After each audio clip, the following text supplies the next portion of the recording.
Dear students, Sreenarayana ഗുരു open യൂണിവേഴ്സിറ്റിയിലെ assignment submit ചെയ്യുന്നതിനെ കുറിച്ചുള്ള ഒരു ഇമ്പോർട്ടന്റ് കാര്യം നിങ്ങളെ അറിയിക്കാനാണ് ഈ വീഡിയോ ചെയ്യുന്നത്. എല്ലാവരുടെയും സൗകര്യം മാനിച്ചുകൊണ്ടായിരുന്നു യൂണിവേഴ്സിറ്റി അസൈൻമെന്റ് ഓൺലൈനായിട്ട് സബ്മിറ്റ് ചെയ്യാനുള്ള സൗകര്യം ഒരുക്കിയിട്ടുണ്ടായിരുന്നത്. പക്ഷെ അത് പല സ്റ്റുഡൻസിനും ബുദ്ധിമുട്ടായിട്ടാണ് ഉള്ളതെന്ന് പല മെസ്സേജുകളിൽ നിന്നും മനസ്സിലാക്കാൻ കഴിഞ്ഞു. അതുപോലെ ഓഫ്ലൈൻ ആയിട്ട് സബ്മിറ്റ് ചെയ്യാൻ പറ്റില്ലേ, PDF ആയിട്ട് സബ്മിറ്റ് ചെയ്യാൻ കഴിയുന്നില്ല, ഫയൽ 10 MB കൂടുതലാണ്, ഡിസ്ക്രിപ്റ്റീവും അനലിറ്റിക്കലും പരസ്പരം മാറി സബ്മിറ്റ് ചെയ്തു പോയി തുടങ്ങിയ ഒരുപാട് കൺസേൺസ് സ്റ്റുഡൻസ് അറിയിച്ചിരുന്നു. പല സ്റ്റുഡൻസും മെയിലായിട്ടും നേരിട്ടും പല പ്രയാസങ്ങളും യൂണിവേഴ്സിറ്റിയെ അറിയിച്ചിട്ടുണ്ടായിരുന്നു. ഇതേ തുടർന്ന് വിദ്യാർത്ഥികൾക്ക് അനുകൂലമായ ഒരു തീരുമാനം യൂണിവേഴ്സിറ്റിയുടെ ഭാഗത്തു നിന്നും ഉണ്ടാവാൻ സാധ്യതയുണ്ട്.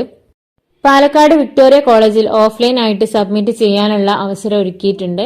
ഇതുപോലെ മറ്റുള്ള സെന്ററുകളിലും ഓഫ്ലൈൻ സബ്മിഷൻ സൗകര്യം ഉണ്ടാകുമെന്ന് നമുക്ക് പ്രതീക്ഷിക്കാം. ഓൺലൈൻ ആയിട്ട് ചെയ്യാൻ ഉദ്ദേശിക്കുന്നവർ ഓൺലൈൻ പ്രൊസീജിയർ കംപ്ലീറ്റ് ചെയ്യാം.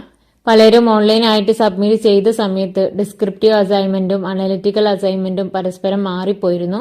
അതിന് യൂണിവേഴ്സിറ്റിയിൽ നിന്നും പരിഹാരം ലഭിച്ചിട്ടുണ്ട്. അപ്പോൾ ഇനി ഓൺലൈൻ ആയിട്ട് സബ്മിറ്റ് ചെയ്യുന്ന വിദ്യാർത്ഥികൾ വളരെ ശ്രദ്ധാപൂർവം സബ്മിറ്റ് ചെയ്യാം. അതുപോലെ സബ്മിറ്റ് ചെയ്യാനുള്ള ലാസ്റ്റ് ഡേറ്റ് ഫെബ്രുവരി 14 എന്നുള്ളത് നീട്ടാനും സാധ്യത ഉണ്ടെന്ന് തോന്നുന്നു. മുന്നേ കഴിഞ്ഞ സെമസ്റ്ററുകളിൽ വിദ്യാർത്ഥികൾ ബുദ്ധിമുട്ട് അറിയിച്ചതിനെ തുടർന്ന് നീട്ടിയിട്ടുണ്ടായിരുന്നു. ഇനി നീട്ടിയാലും വളരെ കുറഞ്ഞ ദിവസം മാത്രമേ നീട്ടാൻ ചാൻസ് ഉള്ളൂ. Thanks for watching. യൂണിവേഴ്സിറ്റിയിലെ പുതിയ അപ്ഡേഷൻസും വിവരങ്ങളും അറിയാനായിട്ട് ചാനൽ സബ്സ്ക്രൈബ് ചെയ്യുക. See you again.